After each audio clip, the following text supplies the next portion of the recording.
اکثره خلک د 10,000 فالوورز د نشتون له امله شکایت کوي، بالخصوص هغه څوک چې غواړي خپل اکاونټ منیټایز کړي او د ټیک ټاک څخه پیسې وباسي. راځئ یو څو نقطو ته اشاره وکړو. یو دا چې تاسې باید د ټیک ټاک لپاره خپل کانټینټ ولرئ، په دې معنی چې تاسې باید مواد ولرئ ترڅو ټیک ټاک ته پورته کړئ. دوهمه خبره ده چې ستاسو کانټینټ باید منظم وي او په یو کټګوري پورې اړه ولري. مثلا که یو څوک د کرکټ یوه ویډیو پورته کوي، ورپسې یوه ویډیو د نصیحتونو پورته کوي او بله د شعر و شاعرۍ پورته کوي او دریمه څلورمه ویډیو د فلم کومه صحنه پورته کوي، دا د موقت وخت لپاره به دغه ویډیوګانې وایرل شي، حداقل 1000 2000 3000 ویو به واخلي. خو که یو څوک په یو کټګورۍ کې ویډیوګانې پورته کړي، مثلا دا زه امازون کې د امازون په اړه ویډیوګانې پورته کوم، یا یو څوک د مکمل شعرونو په اړه ویډیوګانې پورته کوي، یا یو څوک د مکمل ډول نصیحتونه پورته کوي، نو د دوی فالوورز 1000 پوره کېږي، د دوی ویډیوګانې وایرل کېږي. ولې؟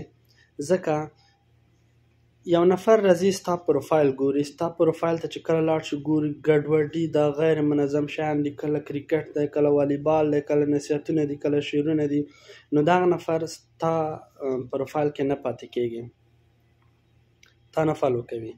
بالخصوص که ته یو کټګوري ولرې، خالص شعرونه پورته کوي یا کومه بل مشخصه کټګوري انتخاب کړي، هغه د کټګورۍ علاقمندان راځي ستا پروفایل ګوري، ښکته پکې ځي، پورته پکې ځي، ګوري چې تا په واقعا ډول د دوی د علاقې وړ شیان پورته کړي دي، تا فالو کوي.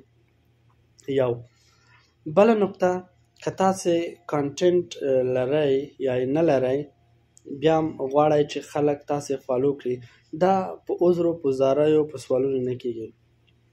تاسې باید یو څوک سپورټ کړئ ترڅو تاسې خپله سپورټ شئ. څه معنا؟ په دې معنا چې یو چا ته لایک کمنټ ورکړه ترڅو تا ته هم لایک و کمنټ درکړي.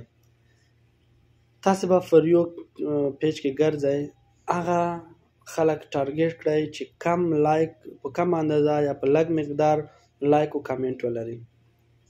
که تاسې دوی فالو کړئ، لایک یې کړئ او ویډیو ته یې کمنټ ورکړئ، خود به خود هغه مقابل نفر تشویق کېږي ترڅو تاسې فالو کړي، ځکه دوی په دې باور کېږي چې تاسې د ما ویډیو ته چې لایک و کمنټ راکړلو، باوجود چې دومره کم فالوورز لرم، شاید په آینده کې هم ماته لایک و کمنټ راکړئ. نو په دې اساس خلکو ته